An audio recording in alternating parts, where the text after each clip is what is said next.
Hey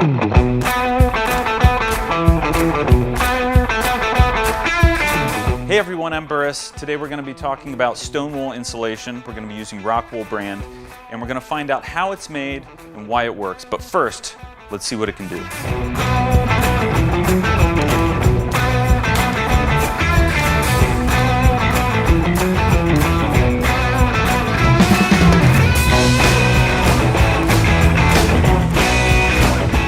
So I just finished the test. Firstly, I like the friction fit on there. It doesn't need to be stapled or anything. That 16-inch stud space, it really fits in nicely.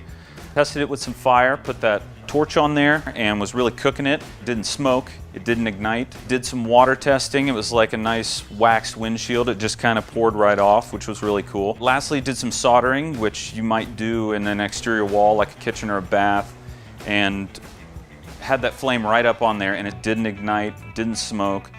And now, let's dig deeper into the science of why it works. All right, today we have with us senior geologist Gary Getz. Gary, thanks for being here. Thank you for having me. And if you could, please explain to us, what is stone wool insulation, or even more specific, what is stone wool? Stone wool is a product made from stone, and the stone is a basalt. Here's a good example of what that may look like in nature. This looks like lava rock. It is. It's from Hawaii. Added to that material is a product from the steel industry called blast furnace slag. That plus coke, a product of coal, is what they put into the oven. So how do you go from this to something like insulation? What do you have to do to this? Once it's thoroughly melted and mixed together, there's an apparatus within the oven that spins it, creating a frothy mineral strand, you might call it, having the consistency of cotton candy. How do you turn that into insulation? Good question. Let me show you. This frothy sheet of material is then laid down in layers in a zigzag pattern by this pendulum machine.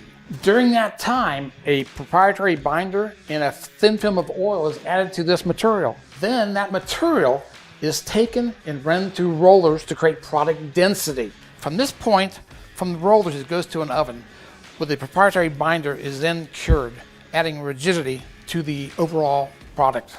Okay, it's a lot of steps. So we've taken a rock, we've melted it, we've spun it into fibers, we've layered it, we've compressed it, and we put it in an oven. So what does it look like now?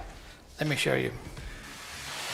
This product, when viewed under a microscope, you can see the individual details of the fibers itself. These fibers are still made up of rock. This rock and this product are basically one and the same, but in a different form. We've created a new product for the construction industry using this common rock. All right, so this is cool. So we're taking a rock that's pretty abundant on planet Earth, and we're making something extremely useful. Yes, it's a very common igneous rock. That's awesome. Great information, Gary. Thank you so much for coming in. Thank you for having me. Appreciate it. All right, now that we know more about stone wool insulation, we know that the friction fit makes it easy to install. We know it's fire resistant, it's water repellent, it's got good sound dampening qualities, and it's not going to sag over the years.